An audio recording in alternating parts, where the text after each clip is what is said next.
variety of other different types of tablets. I'm going to be using this to create some of the sketch geometry inside of Autodesk Sketchbook Pro today. You'll notice the easy heads-up user interface inside of Autodesk Sketchbook Pro.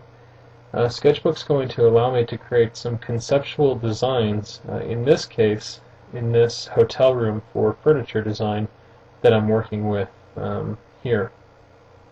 So what we're going to do is I'm going to go ahead and start conceptualizing some ideas.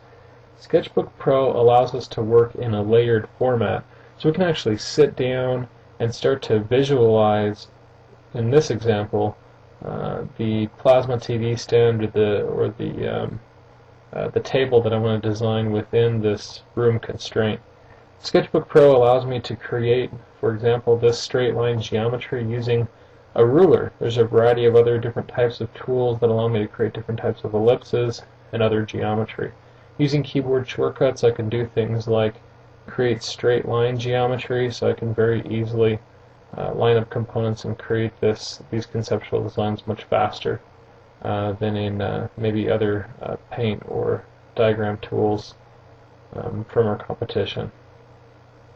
Now I'm going to be able to sit down and very easily create these different designs. So I'm going to spend some time generating some of the overall geometry inside the interface.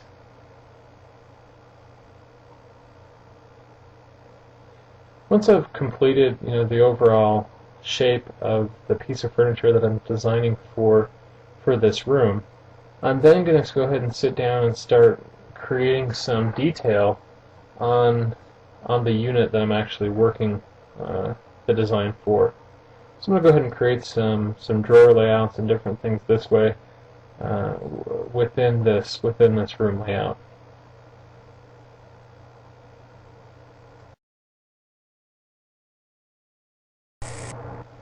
Once I've generated these different drawers in this design, I'm going to go ahead and start applying some different color variations. So very easily I can go over to my color tablet, grab different variations, start to perfect or design the conceptual components or the conceptual colors that I want to use possibly for this design, and start to visualize what this stand is going to look like in the room.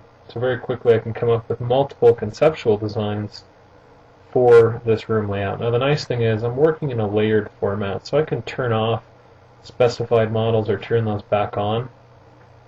I'm going to go through and turn some models that I've previously built in this design for use. So I'm going to go ahead and turn the bed on, also some of the nightstands, so I get a better visual understanding of what's going on in this room design to help me better collaborate with manufacturing for preparation of actually designing some of these components inside of Autodesk Inventor.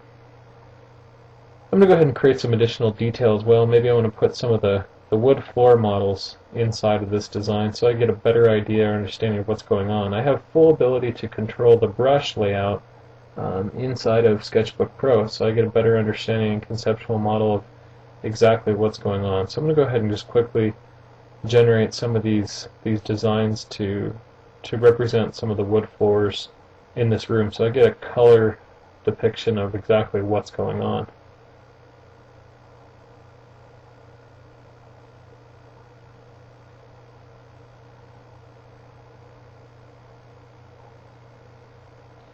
Now, once I'm satisfied, if I want to keep those wood floors, I can keep the transparency turned on or turned off. I can start to include other features in the room by turning some of the transparency off on some of those designs and get a better understanding of what's going on. The other thing I might want to conceptualize is some of the color variations of this room. I might be concerned with some of the back walls. Which walls do I want to paint? Which ones do I not want to paint? What instructions do I want to leave for construction purposes?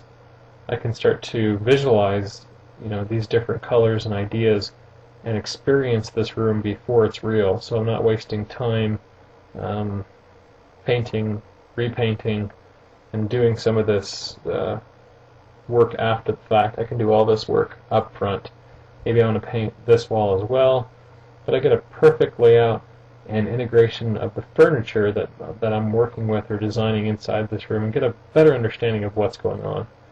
Once these models are completed, I'm going to go ahead and open up another pictorial or design that I've generated here of the plasma TV stand and how this is going to look from a different perspective in this room. I also have some different lighting or color variations or material selections on the right hand side as well that I've laid out in this diagram. Now these images or files can actually be brought directly into Autodesk Inventor.